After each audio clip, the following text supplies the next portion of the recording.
Hello everyone, this is Shobik and today we are going to start EVS chapter number 5 Seeds and Seeds. Hindi में seeds को बोलते हैं दाना या बीज। अगर किसी भी पेड़ को आपको लगाना है तो आपको उस पेड़ का दाना लगाना होता है या बीज लगाना होता है। अब देखिए, ऐसा नहीं है कि हर पेड़ सिर्फ दाने से ही होता है। कभी कभार कुछ ऐसे पेड़ भी होते हैं जो पेड़ की टहनी से निकलते हैं। एनीवेज, हम इस चैप्टर में जो देखने वाले हैं कि सीड एक पेड़ को कैसे काम में आता है और एक सीड के जरिए एक पेड़ दूसरे पेड़ को कैसे जन्म देता है। तो चले आते हैं पेज नंबर 42 में और स्टार्ट करते हैं ये वाला चैप्टर। तो मैं पहले लाइन से रीड कर रहा हूं। Gopal was waiting for his मौसीज family to visit them. They will be coming the next day for their holidays. He was thinking about all the fun and nice food that he would have with his cousins. Just then his mother called out, Gopal, before you sleep, remember to soak 2 small bowls of chana. She was going to his bua's house and would return only in the morning. तो गोपाल बहुत खुश था कि अगले दिन उसकी मौसी की पूरी फैमिली उसको विजिट करने आने वाली थी। वो लोग पूरे हॉलीडे में यहाँ पे रहेंगे। तो वो बहुत खुश था ये सोचकर कि क्या क्या फन, क्या क्या मस्ती वो लोग करने वाले हैं और कितने अच्छे अच्छे पकवान वो खाने वाले हैं। तभी गोपाल के मम्मी ने गोपाल को आवाज दी और कहा 2 कटोरी चने भिगोने के लिए। मम्मी उस समय बुआ के घर जा रही थी, तो अगले सुबह वो वापस आने वाली थी घर। As he was soaking the chana, Gopal thought, how will 2 small bowls of this be enough for 8 persons? So he soaked another 2 bowls of chana. When his mother returned the next morning, she saw that the chana were overflowing from the vessel. How much did you soak? Asked his mother. How did that happen? Wondered Gopal. तो अब गोपाल जब चने भिगोने गया तो उसको लगा कि 8 लोग खाने वाले हैं और 2 कटोरी चने से क्या होने वाला है। तो उसने क्या किया, और 2 कटोरी यानी कुल मिलाकर 4 कटोरी चने उससे भिगो दिए। नेक्स्ट मॉर्निंग जब मम्मी वापस आई तो उन्होंने इतने सारे चने को देखकर पूछा कि तुमने कितना सारा चना भिगो दिया। गोपाल भी बहुत हैरान था कि ऐसा कैसे हो गया, चने इतने कैसे फूल गए। You soaked too much. Anyway, it is good. Now I will cook half of them and leave the other half to sprout. I can send this to your aunt. The doctor has told her to eat sprouts, Mother said. She tied half of the soaked chana in a wet cloth and hung them to sprout. तो mummy ने गोपाल को इस बात के लिए डांटा नहीं, बल्कि बोला कि ठीक है, तुमने अच्छा किया, तुमने 4 कटोरी चने भिगोए, अच्छा किया। इसमें से 2 कटोरी मैं पका लूंगी और 2 कटोरी मैं स्प्राउटिंग के लिए छोड़ दूंगी, क्योंकि तुम्हारे बुआ को डॉक्टर ने कहा है स्प्राउटेड चने खाने के लिए। ये बोल के मम्मी ने क्या किया, 2 कटोरी चने निकाले, एक गीले कपड़े में उसको बांधा और टांग दिया स्प्राउटिंग के लिए। अब यहाँ पे समझते हैं स्प्राउटिंग का मतलब क्या होता है। आपने भी घर पे चने भिगोए होंगे, आपने देखा होगा कि चने जब बहुत देर तक भीग जाते हैं तो उसमें से छोटे छोटे साके, छोटे छोटे पेड़ निकल के आते हैं। टहनियाँ, पतली पतली हरी हरी टहनियाँ निकल के आती हैं, व्हाइट टहनियाँ निकल के आती हैं। इनको हम बोलते हैं sprouting. So sprouting is a process जिसके जरिए एक बीज से, एक सीड से उसका छोटा जो प्लांट होता है, स्मॉल प्लांट होता है, वो निकल के आता है। अब चले आते हैं डिस्कस सेक्शन पे, जहां पे 3 क्वेश्चंस दिए हुए हैं। What things are soaked before cooking in your house and why? तो कभी कभार चने भिगो जाते हैं घर पे, कभी कभार दाल भिगोया जाता है, कभी कभार मान लीजिए अगर कोई इडली डोसा टाइप का कुछ बनाना है तो चावल भिगोए जाते हैं। तो इस तरह से बहुत सारी चीजें भिगोई जाती हैं घर पे पकाने के लिए। क्यों भिगोए जाते हैं? ताकि ये जो चीजें हैं, देखिए चना जो है, राइस जो है, दाल जो है, ये टफ होता है ना, इसका सीड जो होता है थोड़ा सा टफ होता है। तो अगर हम इसको प्रॉपर्ली पकाना चाहते हैं तो सबसे अच्छा होगा कि अगर ये वाटर यानी पानी को सोख ले तो ये पकने में, ये चीज बनने में आसान हो जाता है। तो इसलिए हम इन चीजों को सोक करते हैं। What things do you eat after sprouting? How are they sprouted? How much time does it take? Generally हम लोग चना ही स्प्राउट करते हैं। स्प्राउटिंग का तरीका क्या होता है कि चने को हमने लिया, एक कटोरी पानी में भिगो के रखा, अगले दिन, अगर समर का सीजन है तो जनरली अगले दिन तक स्प्राउटिंग हो जाती है। अगर समय नहीं है तो देखिए हम पानी में अगर ज्यादा देर तक भिगो के रखेंगे चने को तो चना जो है वो खराब हो जाएगा। तो अगले दिन हम लोग क्या करते हैं, पानी को फेंक देते हैं और ये जो चना है इसको एक गीले कपड़े में बांध कर रख देते हैं, जैसे इस कहानी में गोपाल की माँ ने किया।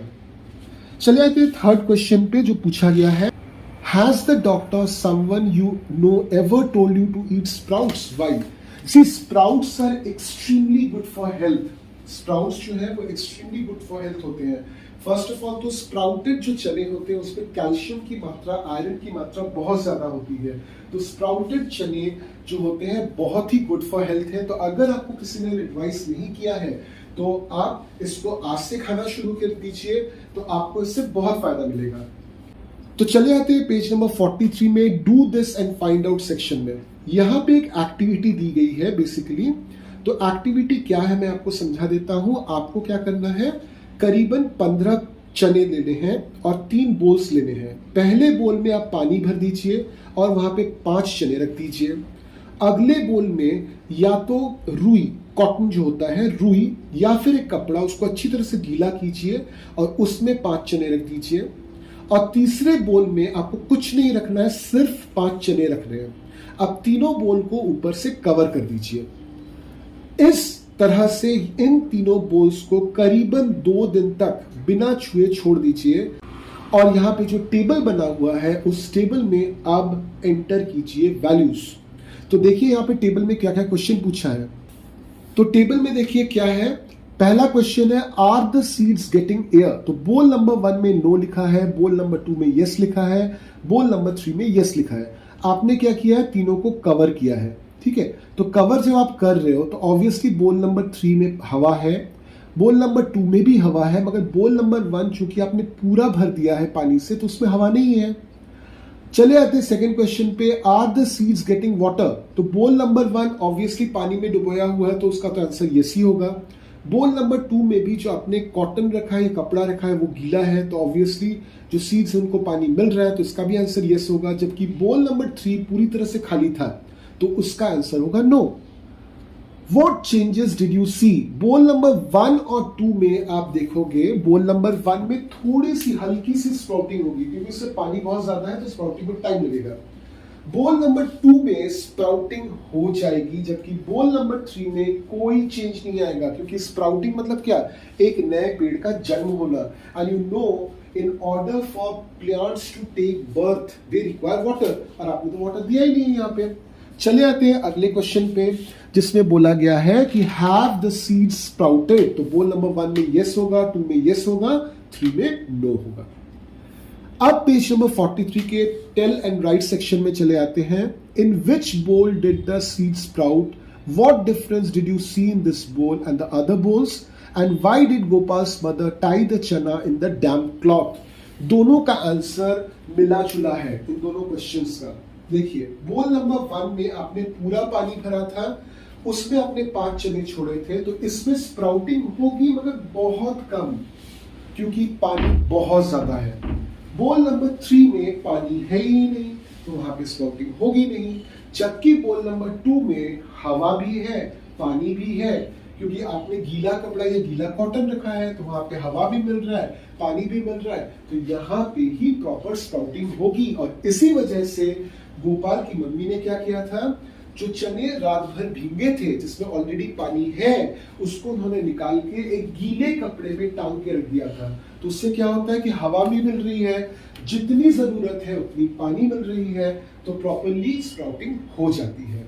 अब चले आते हैं पेज नंबर 44 में। यहाँ पे आपको क्या बोला गया है, look carefully at your sprouted चना एंड मेक इट्स ड्राइंग। तो आप स्प्राउटेड चना को देखिए, उसमें जो हल्का सा जो प्लांट निकला हुआ है उसकी ड्राइंग बनाइए।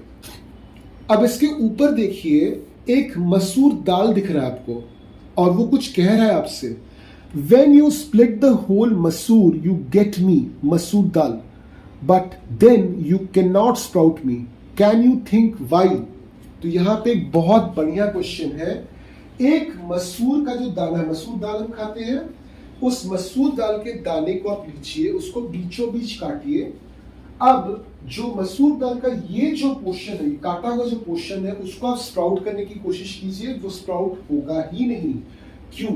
रीजन ये है कि स्प्राउटिंग के लिए देखिए हर बीज के अंदर, हर दाने के अंदर एक पेड़ छुपा होता है।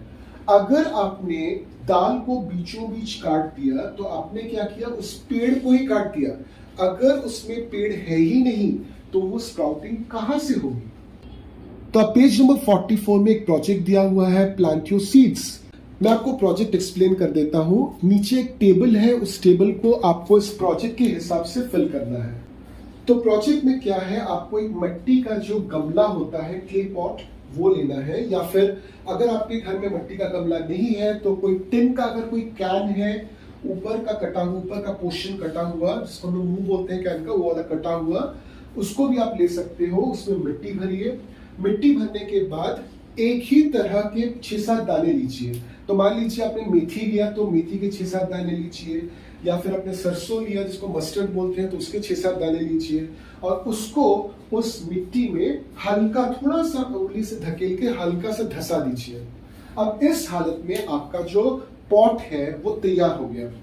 अब इस पॉट को आप अलग से रखिए। उसको रखने के बाद अब कुछ ऑब्जर्वेशन है, जिन ऑब्जर्वेशंस को आपको लिखना है। क्या क्या ऑब्जर्वेशन लिखना है, आपको नेम ऑफ द सीड लिखना है, किस तारीख को आपने सीड्स को प्लांट किया वो लिखना है।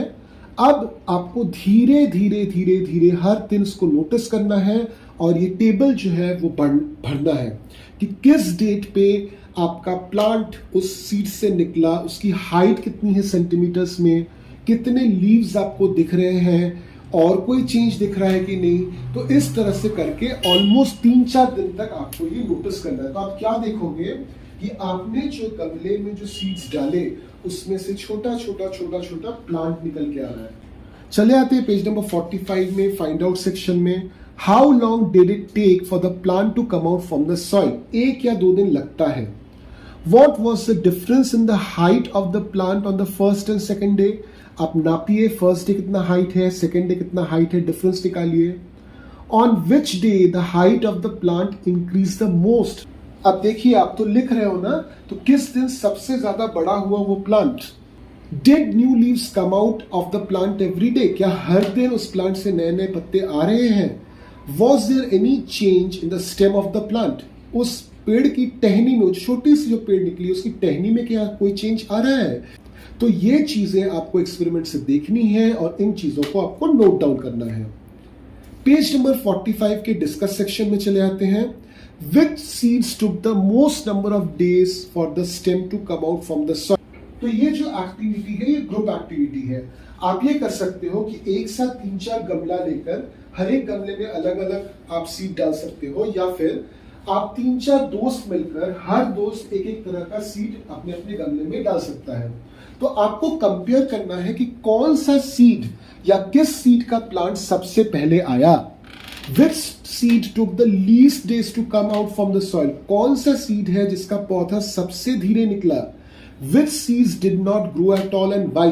कौन सी सीड ग्रो नहीं की और क्यों ग्रो नहीं की। Did anyone's plant dry up or turn yellow? Why did this happen? क्या किसी का प्लांट जो है वो ड्राई हो गया, सूख गया, या फिर पीला पड़ गया। अगर हुआ तो क्यों हुआ।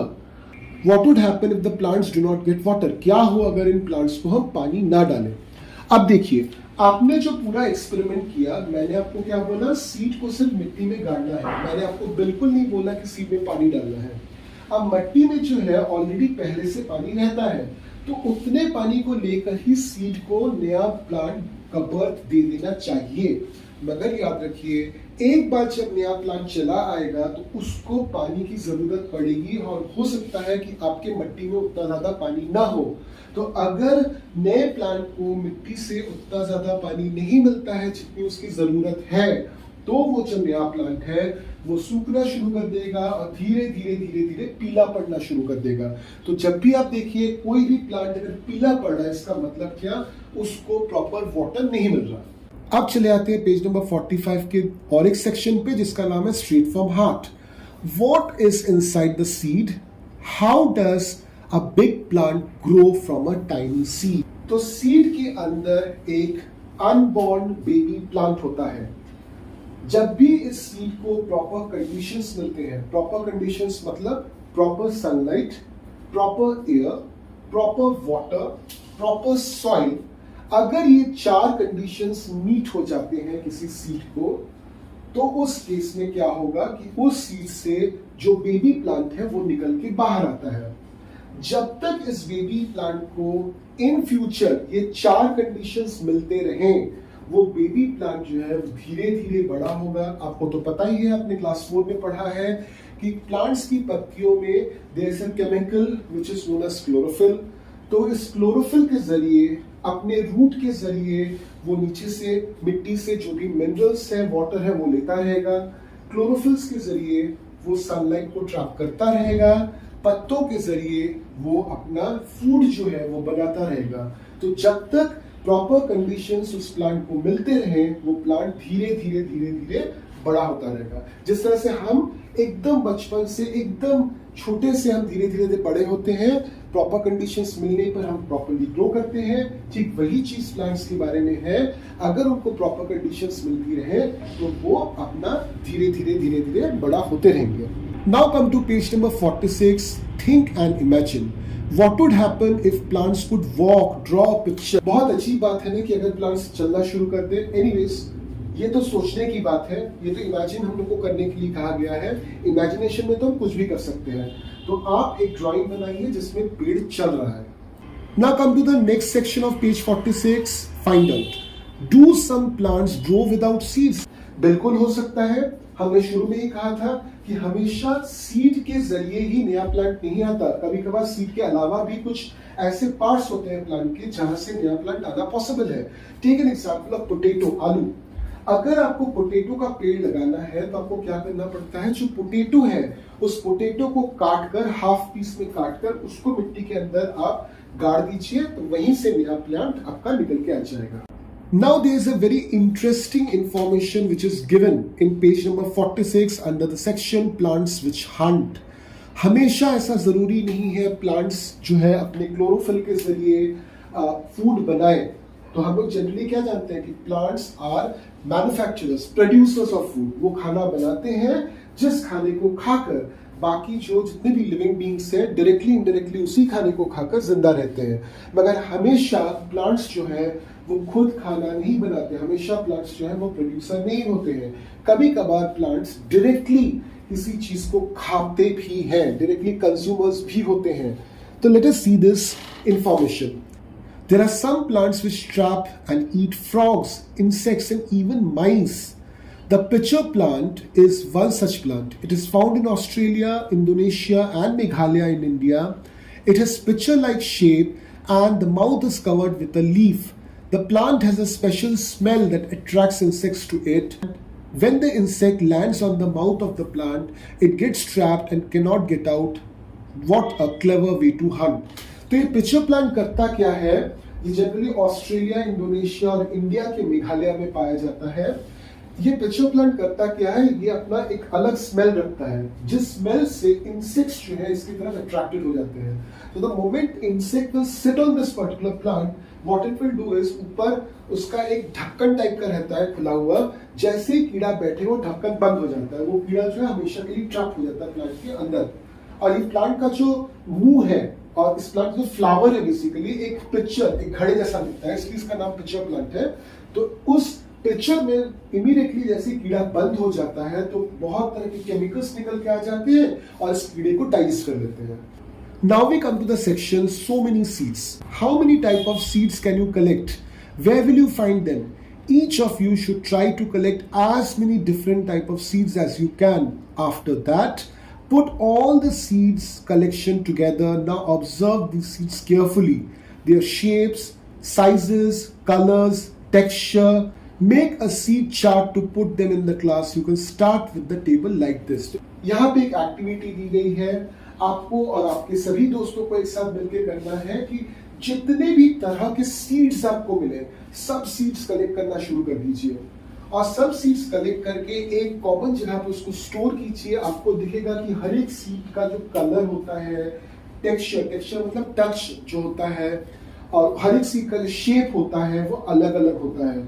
और इसी बारे में जो टेबल दी गई है इसमें जैसे जैसे बोला गया है, एक चार्ट बनाइए तो आपको बहुत अजीब लगेगा कि सभी के सभी प्लांट्स से मतलब सबके सीड्स कितने अलग हैं, अलग दिखते हैं, अलग टच में आते हैं। उनका कभी कभार कुछ एक सीड्स ऐसे होते हैं जिनका स्मेल भी होता है। Now come to page number 47, think. यहाँ पे दो क्वेश्चंस हैं। Did you keep any seed which is सौफ and cumin which is जीरा in your list? Which is the smallest seed and which was the biggest seed in your collection? तो सौफ और cumin, जो जीरा जो होता है वो भी सीड ही है। यहाँ पे वही बताने की कोशिश कर रहे हैं और यहाँ पे वापस पूछा जा रहा है कि आपका जो कलेक्शन बना जिसके ऊपर आपने चार्ट बनाया, वहां पे सबसे छोटा और सबसे बड़ा सीड कौन सा था। यहाँ पे और एक एक्टिविटी दी हुई है पेज 47 पे, और वो है मेक लिस्ट्स ऑफ। ये आपको खुद से करना है। मैं आपको मीनिंग समझा देता हूं हर किसी का। Seeds that are used as spices in your home. आपके घर में तरह तरह के मसाले पड़ते हैं, उन मसालों में से कौन से मसाले सीड्स हैं। सीड्स ऑफ वेजिटेबल्स, आप तरह तरह की जो सब्जियां खाते हैं उन सब्जियों के सीड्स कौन कौन से होते हैं। सीड्स ऑफ फ्रूट्स, आप जो फ्रूट्स खाते हैं उसमें भी सीड्स होते हैं, तो कौन कौन से फ्रूट्स में सीड्स होते हैं। लाइट सीड्स, ऐसे कौन से सीड्स हैं जो बहुत ही ज्यादा हल्के होते हैं। सीड्स विच आर फ्लैट, ऐसे कौन से सीड्स होते हैं जो एकदम चपटे होते हैं। Make more groups, how many groups of seeds did you make. तो आप सीड्स को डिफरेंट ग्रुप्स में डिवाइड करिए। डिवीजन के बहुत सारे क्राइटेरिया हो सकता है। एक हो सकता है कलर, तो जितने भी सीड्स आपको मिल रहे हैं किसी एक पर्टिकुलर कलर के, उनको एक ग्रुप में रखिए, किसी दूसरे कलर के उनको दूसरे ग्रुप में रखिए। कुछ सीड्स जो होते हैं एकदम चपटे होते हैं, कुछ सीड्स जो होते हैं फुले फुले होते हैं।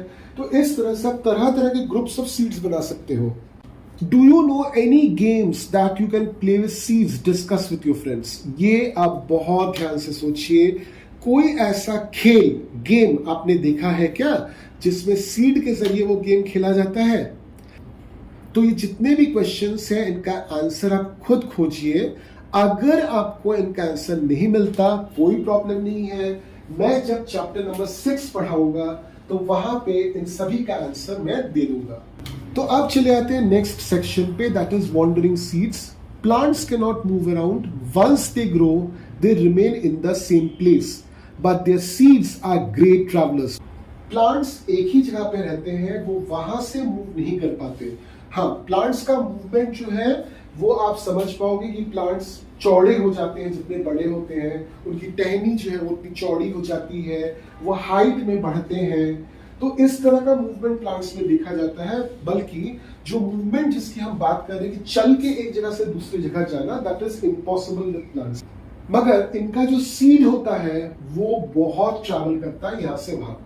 एक छोटे से एग्जाम्पल में सीड्स कैसे ट्रैवल करती हैं वो मैं आपको समझाता हूँ।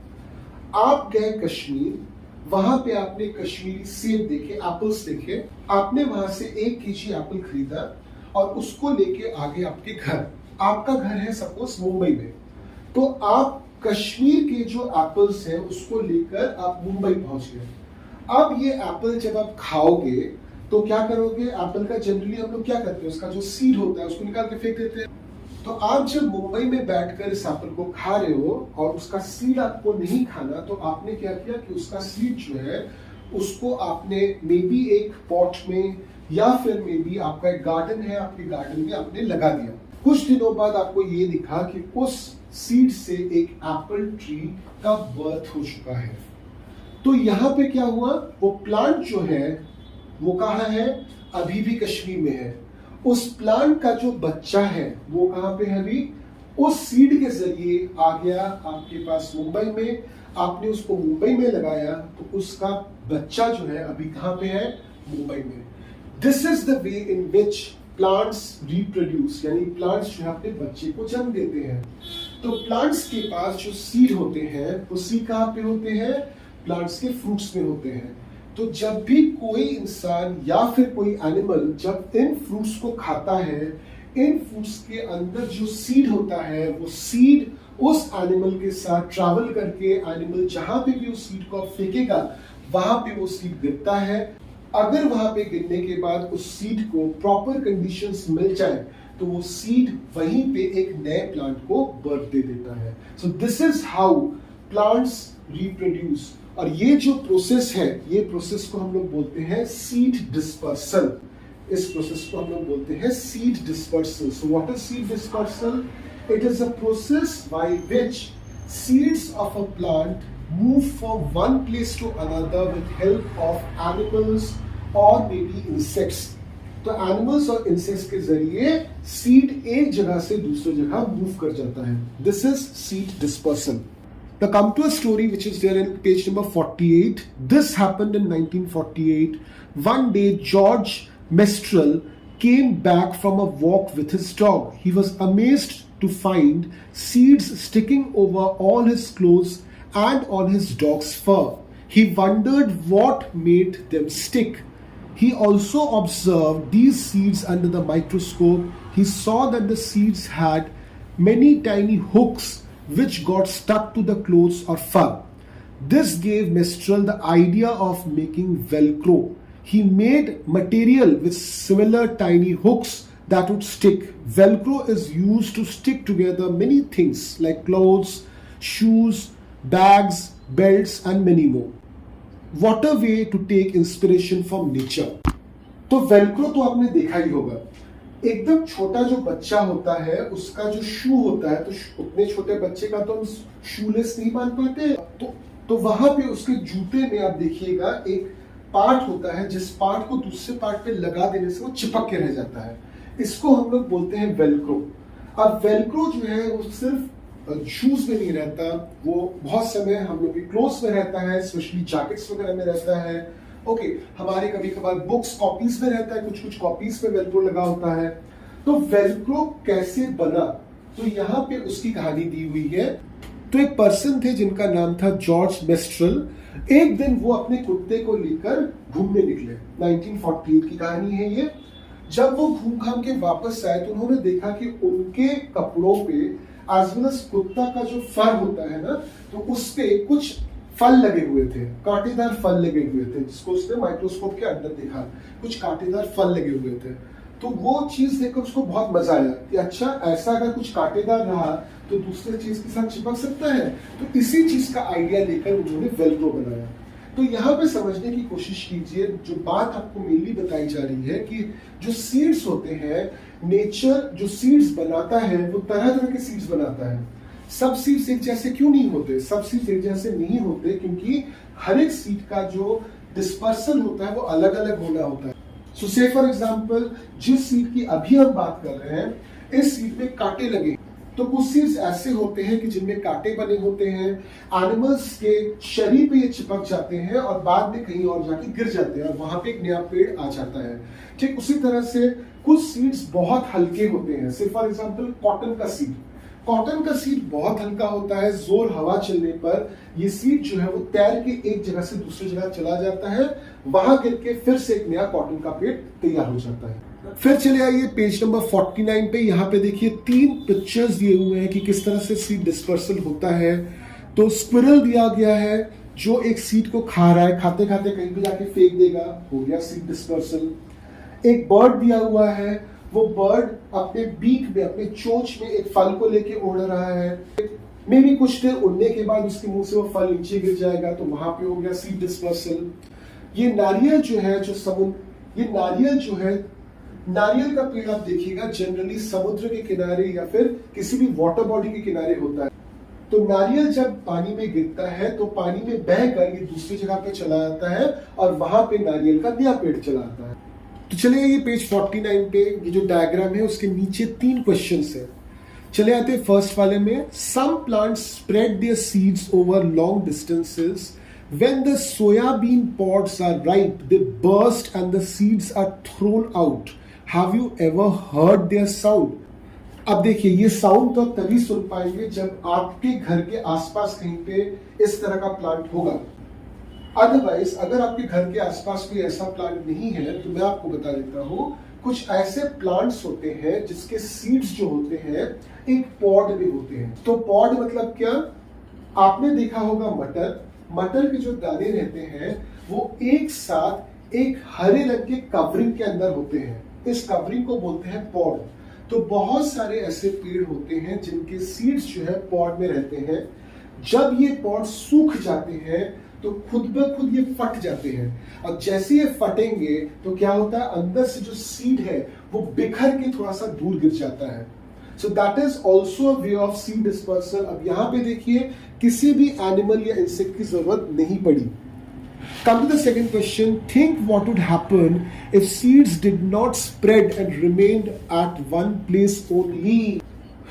अब यहाँ पे मैं आपको बता दूं, आलू या पोटैटो एक ऐसी सब्जी है जिसे हम हर रोज खाते हैं, हर खाने में खाते हैं और ये हमको बहुत प्यारा भी है। मगर ये आलू जो है वो इंडिया का वेजिटेबल है ही नहीं। तो अगर सीड डिस्पर्सल बंद हो जाए तो एक तरह के प्लांट्स सिर्फ एक ही इलाके में आपको नजर आएंगे, दूसरे इलाकों में उनका कोई भी प्रेजेंस नहीं होगा। चलिए आते हैं अगले क्वेश्चन पे। Make a list of different ways by which seeds are spread. तो सीड्स बहुत तरीके से स्प्रेड हो सकते हैं। Number 1, it can be spread through wind, जैसे मैंने आपको बताया कॉटन का example. Number 2, it can be spread through animals, for example apple, for example mango. Number 3, it can be spread through water. For example, जैसे हमने बताया coconut. And number 4, it can be spread through bursting also. जैसे मैंने आपको बताया peas. उसका जो pod होता है वो burst करता है, उसका जो seed होता है वो छिटक के उधर-उधर गिर जाता है. That is also a way of dispersal. तो ये 4 तरीके हैं जिससे seed dispersal होता है. Now we come to page number 49. Who came from where? Have you included human beings also in your list? Yes, we also carry seeds from one place to another, knowingly or unknowingly. We bring seeds of plants that we find beautiful or useful to grow them in our garden. Later, the seeds of these plants spread to other places. Many years later, people may not even remember that these plants did not grow here earlier. They were brought from somewhere else. Do you know from where chilies came to our country? These were brought to India by traders coming from South America. Today we cannot think of a food without chili. इसके पहले भी हमने एक example देखा था Kashmiri Apple का, जिसको आप कश्मीर से ले आए थे मुंबई। ठीक उसी तरह से एग्जाम्पल दिया जा रहा है चिली का। चिली यानी मिर्चा जो है वो इंडिया का प्लांट है ही नहीं। अब इमेजिन कीजिए इंडिया के हर एक खाने में चिली पड़ता है, मिर्चा पड़ता है और हम लोग बहुत ही चाव से इसको खाते हैं। मगर मिर्चा जो है basically is a plant from south America. तो साउथ अमेरिका से मे बी आज से कई 100 साल पहले जब लोग वहां से यहाँ पे आए होंगे ट्रेडिंग के लिए, तब वहां से मिर्चा को इंडिया पे ले आए थे। Now come to page number 50. Read this poem to know which plant came from where. So the name of the poem is what? Did you know this? तो चलिए पढ़ते हैं। From South America long ago came a tomato, a potato and a green chili. Did you know this? A cabbage came from Europe and also a pea. From Africa came coffee bean and green bhindi. They crossed the land, they crossed the sea. Did you know this? A mango sang, come in, and an orange smiled inside its skin, welcome to India. A banana said, the methi and the spinach, brinjal and radish nodded its head. Did you know this? तो simple सी बात है, India में जो फल या जो vegetables आज हमको मिलते हैं इनमें से बहुत सारे बेसिकली विदेश से आए हैं। सिमिलरली ऐसा नहीं है कि सिर्फ इंडिया में ही बाहर से आए हैं, बाहर के देशों में भी आप जाओगे तो वहां पे भी बहुत सी चीजें इंडिया से गई हैं and it's all has been possible only due to the concept of seed dispersal. So with this we come to end of this chapter number 5। तो हमने इस चैप्टर में क्या क्या पढ़ा एक बार झट से रिवाइज कर लेते हैं। तो हमने पढ़ा एकदम शुरू में व्हाट इज स्प्राउटिंग। हमने ये पढ़ा कि सीड्स एक जगह से दूसरी जगह कैसे ट्रैवल करते हैं, यानी कि सीड डिस्पर्सल कैसे होता है, किस किस मीडियम से होता है, और साथ में हमने ढेर सारी जानकारियां कलेक्ट की कि इंडिया में कौन कौन से सीड्स बाहर के देशों से आए हैं। आई होप चैप्टर नंबर 1 से लेकर चैप्टर नंबर 4 तक आपने सब कुछ पढ़ लिया होगा, समझ लिया होगा। चैप्टर नंबर 5 के क्वेश्चंस का लिंक मैंने डिस्क्रिप्शन में दे दिया है। अगर आपने अभी तक चैनल को सब्सक्राइब नहीं किया है तो कर लीजिए। बेल आइकन भी दबा दीजिए ताकि जब भी हम वीडियो अपलोड करें आपको उसका नोटिफिकेशन मिल जाए और आप तुरंत ही उस वीडियो को देख सकें। अपने आंसर्स मुझे मेल करना मत भूलिएगा ताकि मैं उनको चेक करके आपको बता सकूं कि आपने ठीक लिखा है कि नहीं। वापस हम चैप्टर 6 के वीडियो में मिलेंगे। चैप्टर 6 का नाम है एवरी ड्रॉप काउंट्स।